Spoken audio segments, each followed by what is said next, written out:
Welcome to An Honorable Profession, a podcast giving America hope since 2018. I'm Ryan Coonerty. Along with Debbie Cox Bultan of the New Deal, I'm lucky enough to be your co-host.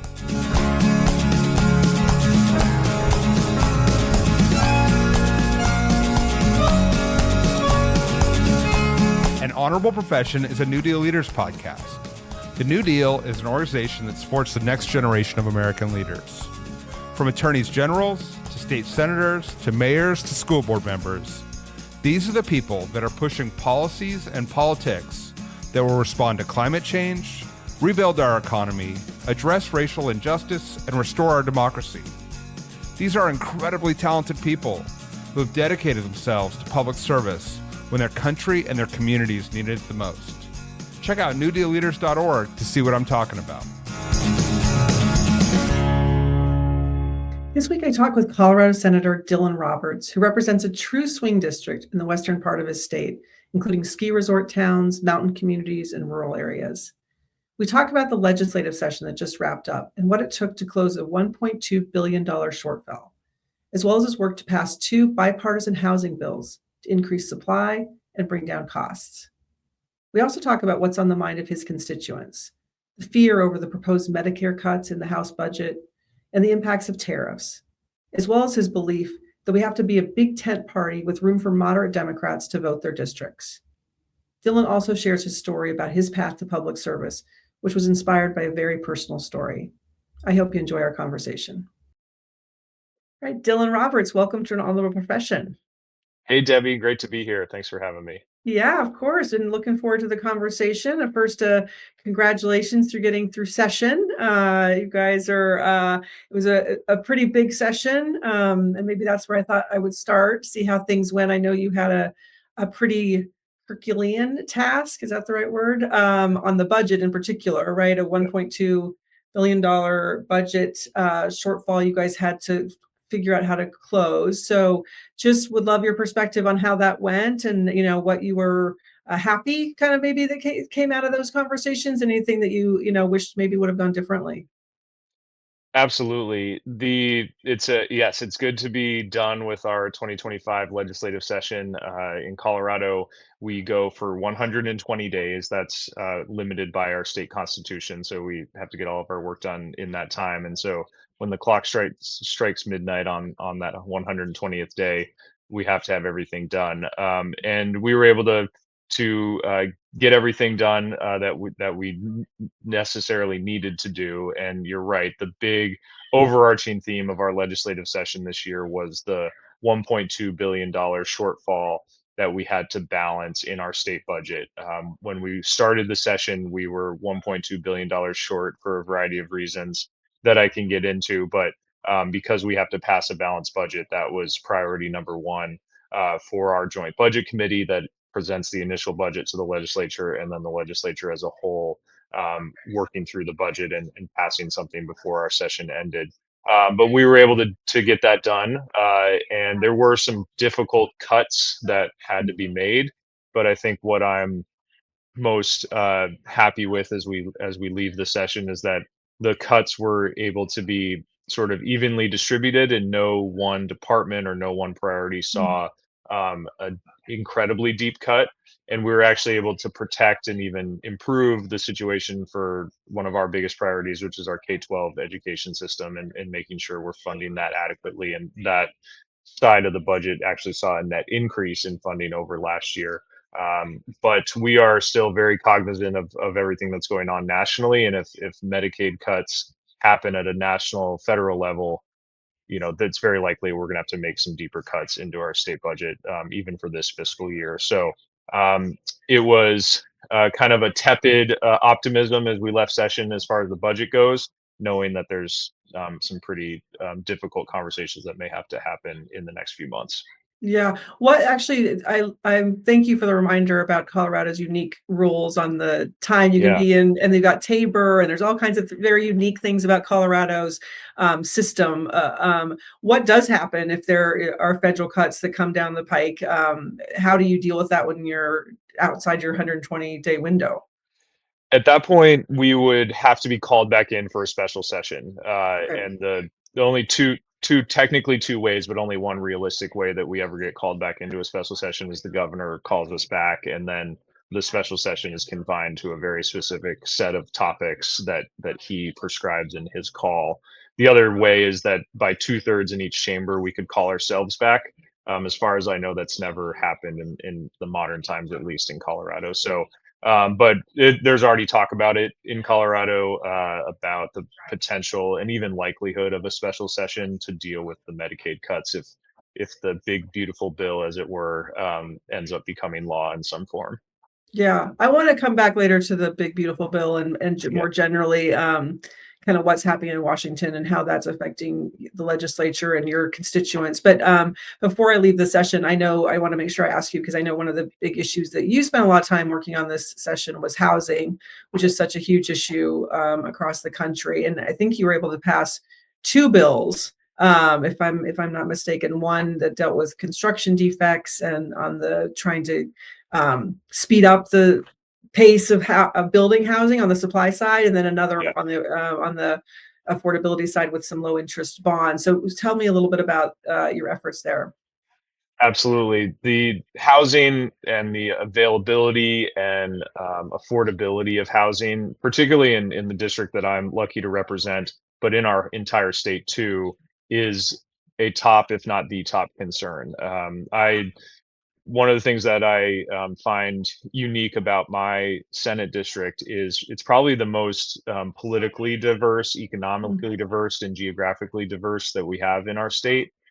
It covers high cost resort towns like Steamboat and Vail and Breckenridge and Winter Park, but then stretches to incredibly rural, energy producing communities like Craig and Meeker, a lot of agriculture, a lot of small rural towns, and then even has the county where we have gambling, so a lot of casinos in Colorado, which is pretty unique. So economically, it ranges the gamut. Geographically, it ranges the gamut, and politically, of course, from far left to far right, but a lot in between. But the one issue that is common to every single town in my district is housing. Every community is struggling to find a place for teachers and nurses and first responders and small business employees. Even higher cost, even higher salary professions are really struggling to find a place to live. And so I've worked on that ever since I've been in the legislature, and we've made some really good progress. And this legislative session, we were able to find some wins, even despite the tough budget situation. We don't necessarily have a lot of money to send out in grants or loans for affordable housing, but we were able to do some policy changes that I think are going to have a big effect. You talked about construction defect reform. Condo development, those and the affordable condo developments in Colorado has dropped off and is almost non-existent in Colorado, and it's been that way since the Great Recession in the late 2000s. And what we have found is one of the biggest reasons for that is the cost of insurance for builders to get insurance to even build those condos because the litigation risk is too Mm. high. Our laws have been known to be more litigation friendly as compared to the national median. And so we've been trying for a few years to do construction defect reform or to find a way to attract insurance companies back to our state to insure the developers and then make it pencil out for them to build those affordable condos, which are often the way that you start your home ownership journey. That's often the first thing that somebody or a family can buy, and then hopefully you build wealth and then buy a place as your family grows. Or for seniors who want to downsize into a smaller place, there's just not really a lot of stock, especially in the rural and resort communities that I represent. So after 3 years of trying this bill, we finally got it passed this year with a pretty broad bipartisan coalition. After an immense amount of stakeholder meetings and working with the various groups, whether it's the builders and the insurance companies on one side, or the homeowner advocates and trial attorneys on the other side, we were able to bring folks together. And I and my co-sponsors, who did a ton of work on this, are very pleased that this got passed. We've heard from developers, we've heard from insurance companies that this is going to make a big difference over the next few years as people start to look at doing those projects. And then another bill that I led on and really excited that it became law recently is utilizing some of our state treasury funds. So these are funds that are not taxpayer dollars, but being held in reserve by the state treasurer. We are going to allow the state treasurer's office to create this pilot program where they invest $50 million of those funds into a to buying low interest rate bonds, and giving that financing out to construction companies and developers, but also help home buyers with their mortgage costs and their down payments, and creating an opportunity for home ownership specific opportunities in the affordable housing space with that financing. And what's I think is going to be exciting about this is, since it's a loan program, that money will continue to come back and can build upon itself. So we expect in the first round of the bond market, we'll see up to 200 homes constructed, and then every year it can redound on itself as the money comes back in. So Awesome. not the $100 million that we were hundreds of $1 millions that we were able to give out a few years ago with our federal COVID relief dollars that we did for housing, which has made a big difference. But some important policy changes in spite of our tough budget times that I think are going to make a big dent. So important. So I think that I don't know how many states have the kind of the construction defect barrier that you do, but I've got my eye on that one. I'm looking for ideas that can be shared across the country. I think that's super interesting because we've just got to figure out ways to get these barriers down and get more supply build out there all over the country.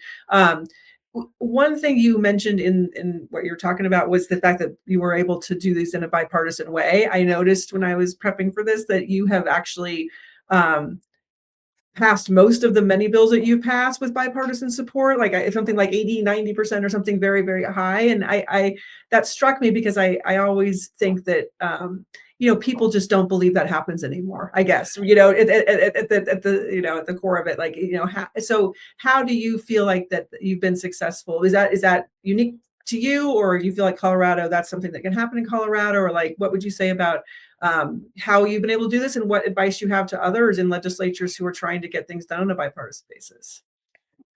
This is something that I have prioritized since I've been elected, and part of it is probably just because of the running for office in the types of districts. First, I was in the House for 2 terms, and now in my first term in the Senate. But I represent very diverse districts, as I mentioned before. Politically, I've got basically a third Democrats, third Republicans, a third unaffiliated. And so I feel an obligation to try to build those coalitions and invite bipartisan support. I still very much am focusing on my priorities and things that I think are important to my district, and but often those are not partisan, I guess. On construction defect reform, there was an agreement that this is a priority for the state. This is not a partisan issue at all.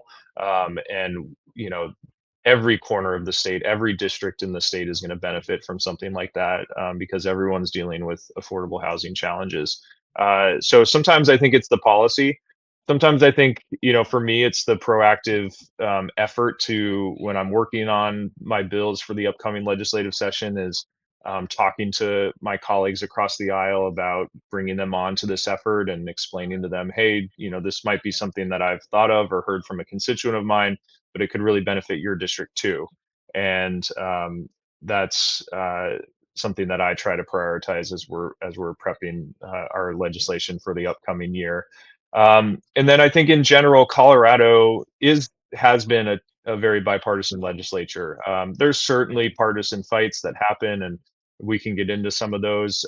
But the stats that when they come out every year, we see between 85 and 95% of the bills that are passed by the legislature in Colorado are receive bipartisan support. So yeah, they don't make most of those don't make the headlines, and right, of course, and constituents don't know about that. So when I do my town halls and talk to constituents after the session, that's something I always like to note, is that despite what's happening in DC and the dysfunction that you see on the news, you're at the local level here in Colorado's legislature, we are pretty bipartisan and really focusing on the nuts and bolts of running the state government and keeping our state moving forward. Yeah, I love that. One of the things I love about that answer was your third, a third, a third, because Yeah. actually that's actually what it is essentially nationally too. So Yeah. this is a roadmap for, everyone thinks about their district, but if we think about it as a national party, like we've got to, operate an environment in a country that's about a third, a third, a third. And so we've got to take cues from people who are winning in districts like yours on how to do that. So I think that that's really instructive, and I appreciate you walking through that. Another thing about your district is you were talking about this being such a housing being one of the issues that you picked, that affected all the different areas of your district. I want to underscore that too, because I think that's interesting. I feel like a lot of people think that housing is such an urban issue, but I know Yeah. it's not. It's absolutely a rural issue as well. So I maybe you could talk a little bit about that, and what is the difference of, are there differences in what the problem is, or is it really the same problem everywhere? Well, it's overarching, it's the same challenge. It's about having the stock of housing available to meet your workforce needs or to meet your seniors, citizen needs, or any sort of resident that is looking for an affordable place to live, whether it's to rent or to own. The price points are certainly different when you talk about rural versus rural resort or urban and suburban.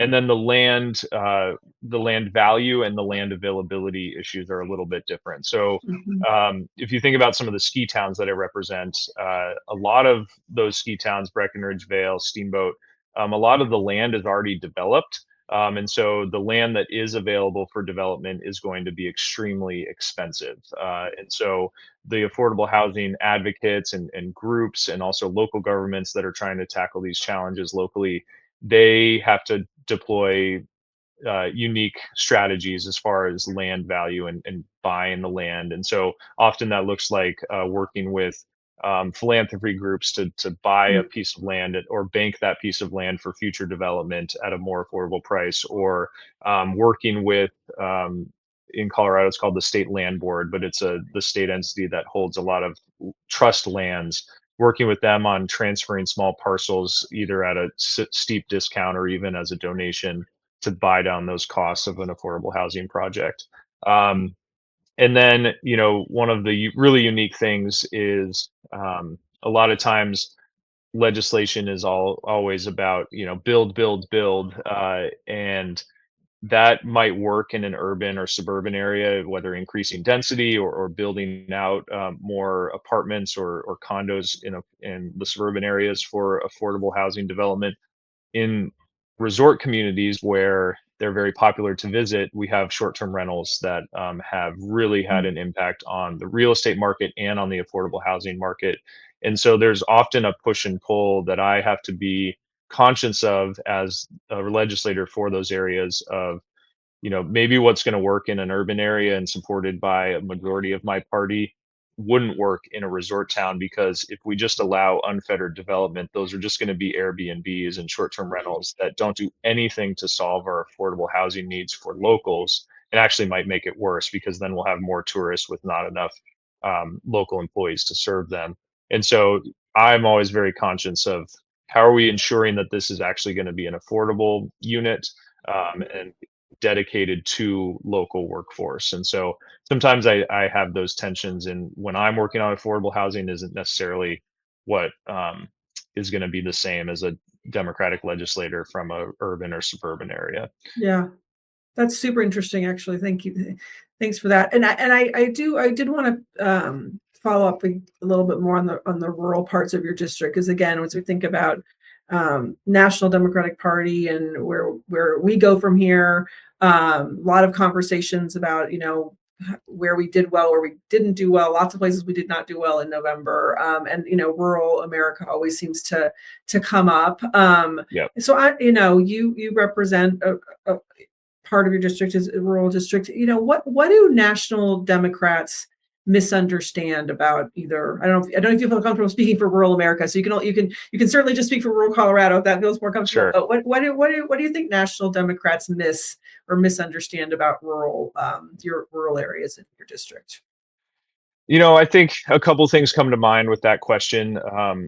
First, I think there's a perception that if you just sort of if you have the right talking points or say the right thing, that you'll automatically, resonate with a rural voter. Um, that of course can't be true, and especially if you're trying to be somebody from a more metro area campaigning in a rural area, people are going to see through that pretty quickly. There's, these communities are full of, in Colorado at least, and I'm sure in other rural parts of other states, people have been there for generations, and they live there for a reason, because they value that type of lifestyle. They have personal connection to it, or they work in a type of field that is in those rural areas, whether it's agriculture or energy development or tourism or outdoor recreation, things like that. And so I think coming in and trying to play a part is never going to work. But they just want to hear, as far as when I have town halls in all parts of my district, whether it's a more conservative town or a more progressive area, they want to hear about results. They want to hear, what are you going to do to save them money? They're experiencing the same challenges that folks in urban areas are, as far as inflation and the cost of living, and childcare costs, and retirement expenses and things like that. And so they want to hear, how are you best suited to solve those problems? And then I think, there is a willingness, or there is a desire to see um, politicians who are willing to break from the party line sometimes. And Mhm. sometimes that it can be a frustration as a rural Democrat myself, is um, I do break from my party because I always vote my district first, and I break from my party on a variety of issues. And it doesn't mean I'm not a member of the Democratic Party, and sometimes we see backlash from that. So it can be hard to be one of those moderate members sometimes, of a lack of understanding from urban or suburban colleagues of mine, as why did you vote no on that bill, or are you really a part of the team if you're voting no on some of these things? And it's like, no, I hold town halls in my district. I talk to my constituents all the time. I get plenty of emails, and I'm trying my best to represent my very evenly divided district, and that's okay. And we should value those. And I see that happen in Congress sometimes, where folks like Marie Glusenkamp Perez or Jared Golden come to mind, where yeah, they vote against the party sometimes, and then they get a lot of heat for it, at least on social media, or sometimes from more progressive groups. And it's like, well, it's either them or somebody from the other party that would be in that seat. So, it's okay to disagree even within our own party. It absolutely is, and I couldn't agree with you more, and I'm curious just to dig down on that for a second. So what kind, there's one thing about explaining to your colleagues who hope, presumably understand that they also have to represent districts so they can, Yeah. but do you feel that backlash in forms of social media, or some of the more interest groups who will come in and try to hold your feet to the fire, even if they're not even representing the voices of the people they say that they're going to represent in your district, right? You know what I mean? How Yeah, does that play out for you?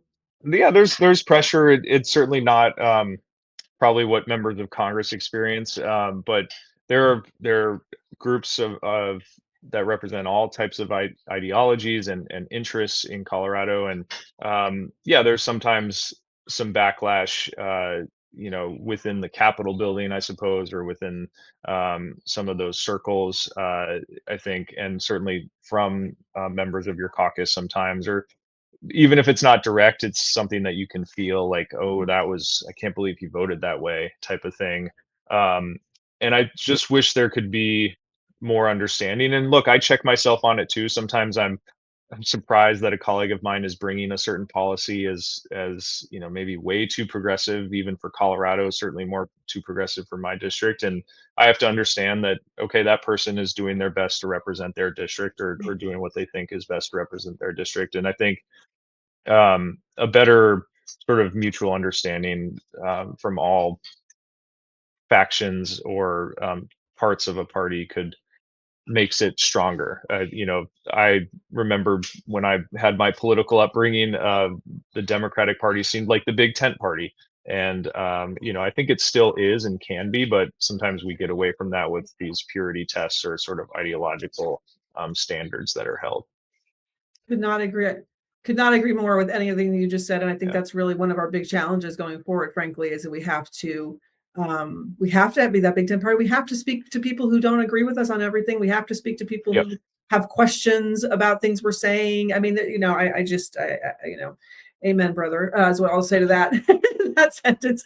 But I would love to hear maybe what you're hearing in your district now. Actually, I mean, I do think that's another piece of this, right? Is you are such a great example of somebody who's listening to their constituents and bringing that to your work in the legislature, but again, kind of bringing it back to the national level and what's happening in Congress. I'm curious about what you're hearing on the ground right now from your constituents. There's so much noise, there's so much disinformation.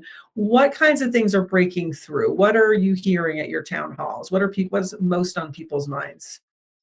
So, overarching is the cost of living still continues to be the biggest challenge and frustration and inquiry that I get at town halls or in individual meetings or meeting with groups or emails, everything.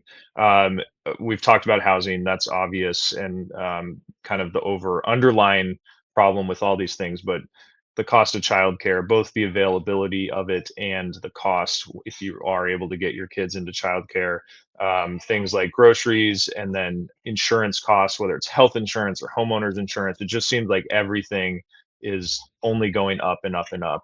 And there are things that we've done or tried to do at the state legislative level, at the local level, and of course, Congress over many years tried to lower healthcare costs and other things. But that continues to be a persistent challenge. And there's not one single bill or even policy that's going to fix that, but collectively, hopefully, we can start making some progress there.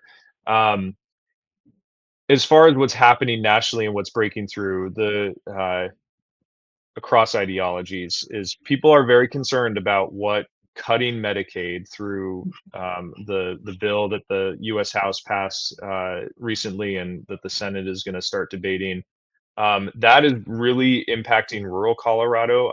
I'm feeling it from people of all ideologies or people who have never really been politically motivated at all, but know that cuts to Medicaid could either impact them directly or it means their rural health clinic or rural hospital is going to be in jeopardy of even keeping their doors open. I mean, I have several rural health clinics within my Senate district and a couple rural hospitals who operate just above, they operate on 6 or 7 days cash. Right. And they serve 40 to 50%, if not 60 or 70% for some of these clinics, Medicaid patients.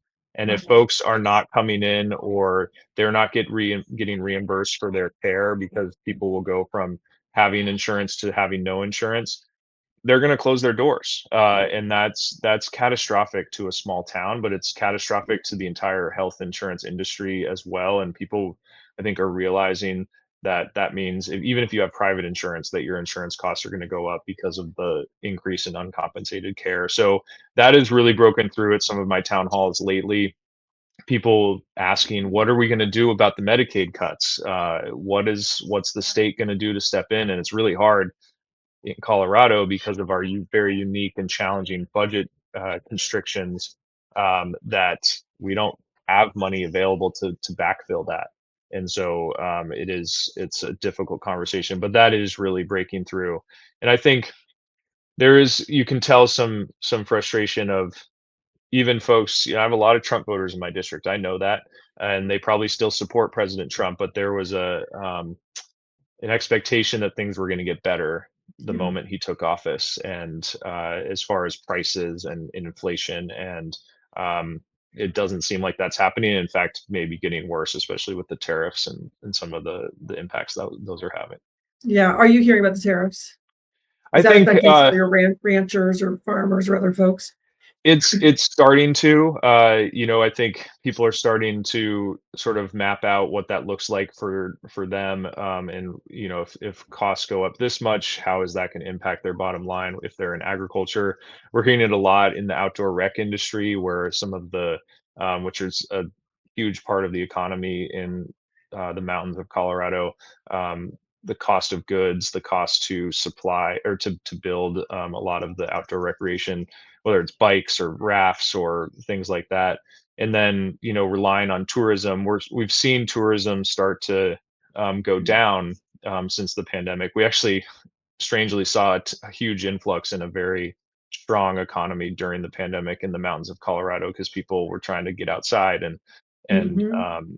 uh, have fun that way. Yeah. And it's been a decline since then, and so people are starting to notice. And if tariffs and inflation continue to persist, that means people won't travel as much and come to our beautiful part of the state to spend their dollars and enjoy our everything we have to offer. Yeah. Yeah. It's a lot to I appreciate that perspective. It's good to just get a sense of like what you're hearing and what people are is most top of mind. I think that sounds consistent with a lot of what I'm hearing from other new dealers around the country in terms of the Yeah. costs and a huge deep concern about Medicaid, of course. So I think that's It is interesting to see people, even people who don't have Medicaid themselves, are seeming to connect the dots that cuts to Medicaid could impact them or someone they know. It is breaking through in a way that I haven't seen a lot of things at the national level break through. that's interesting. And to your point, not just their insurance costs, but the access to care. If you've got Yeah, clinics and hospitals that are going to not be able to, that 6 to 7 day cash statistic is crazy. Actually, I mean yeah. that's real and that's immediate. Before I let you go, I would love to talk to you. We'd love to ask folks on this honorable profession kind of how they got into public life and this path that you chose. I know that you worked for President Obama as an organizer back in the day. Is that where you caught the bug, or is that something that's been with you even before that? That was definitely the formative experience or the inspiration for me to be involved in politics for sure. It dates back to when I was in high school in the small town of Steamboat Springs in the early 2000s. I was well, my little brother was diagnosed with type 1 diabetes back then. He was 11 years old. I was 15. And at the same time, I was in a current affairs class in high school and talking about U.S. history and U.S. current events. And we were following the um, bill about stem cell research and allowing stem cell research to happen in the United States that was going through the U.S. Congress. And at the time, I had learned that stem cell research could one day lead to a cure for type 1 diabetes for people like my brother. And so was sort of following that and never really understood or cared about politics before that. That bill passed the US Congress and was vetoed by President George W. Bush at the time. And that was the first time, and I was, understandably frustrated and upset about that and a little confused and naive probably. But first time I realized that, wow, what's happening in politics in this town way that I'd never been to, Washington, D.C., way far away from me, was impacting my life and my family in a small town in Colorado. And so that's what got me interested and started to follow politics and government a little bit. And then Barack Obama came along 2007. I was in college, was very inspired by his message. And he talked specifically about stem cell research and wanting to move the country forward in far terms of scientific research and healthcare. And so after my first year of college, I wanted to work on his campaign or do whatever I could. So I found an internship for his campaign in Denver and did that for a couple months. And then they offered me a job to stay on as a field organizer. And they moved me back up to Steamboat where I had grown up, and I opened the Steamboat Obama office and was a field organizer and recruiting volunteers, registering voters, knocking on doors, doing the grunt work of a campaign. And then, of course, he won. And a few months after he became president, he signed an executive order allowing stem cell research to continue in our country that had been blocked during the Bush administration. So, a real full circle moment of, wow, I was part of that. I was a very small cog in that gigantic presidential campaign machine, but then he did the thing that I hoped he would do. And that doesn't often happen in politics, and it's No. easy to become cynical. But as a 19-year-old, I was inspired by that. So finished up school, worked on his reelection campaign in 2012, worked for a U.S. congressman for a little while, and then ended up going to law school, and thought I was going to just kind of be um, a volunteer and sort of casually involved in politics. But then after I had started, I graduated law school and became a prosecutor, a deputy district attorney back in the mountains of Colorado. Kind of unexpectedly, my predecessor in the state house decided to run for U.S. Congress, and she resigned from the state house. And so there was a quick election to pick her replacement. And I threw my hat in the ring, not knowing what would happen, and somehow ended up in the state house, and have been very grateful and loving the job that I get to do, being a legislator, because as we've talked through this whole podcast, we're getting things done in Colorado, and I get to represent the community where I grew up and communities where that I love, and am raising my family now. And it feels like a real privilege, and kind of a um, still not losing my hope and optimism about politics most of the time when I'm in the state legislature, because we're getting things done. I love that so much. That is such a great story. I did not know that story about your brother and the stem cell research. We didn't even touch on all the cuts to science and basic research, but Yeah. that could be a whole nother podcast that we can Oh yeah, many and more. figure out what we're going to do about that. But that's I do have to ask one question about. I noticed that you took a semester off, and you kind of alluded to that when you were. Yeah. That's gutsy, actually. Were your parents supportive of you? Of you like taking a pause in college and doing that? I think they were confused at first, and both of them were voters and followed the news and politics, but not deeply involved in politics prior to that. And so I think they were wondering why I would want to do that, or why that was important. But once like I said, I got to open the office in my hometown, so Yeah. they saw me every single day, and We my like that mom part. became exact. I still graduated college, Yeah. got my degree, which was their priority. So Yeah. all good there. I love that though. You put where your money where your mouth was, and you followed your passion, and look Yeah. where it turned out all this time later. So, well, Dylan, it's so fun to talk to you. Thank you for taking the time. Congratulations on a successful legislative session and all the work you're doing to make government work better for people. And we're really grateful to have you part of New Deal, and grateful for you being on today. Yeah, well, I'm really grateful for all the New Deal does to connect some of us across the country, and I really appreciate the invite to be on the podcast. Absolutely. We'll talk to you soon. Thanks, Debbie. Thank you. An Honorable Profession is a New Deal Leaders podcast. Thanks to the team at New Deal for producing this episode. We encourage you to bring honor to public service, and because we keep things honorable, no tax dollars are used in the making of this podcast.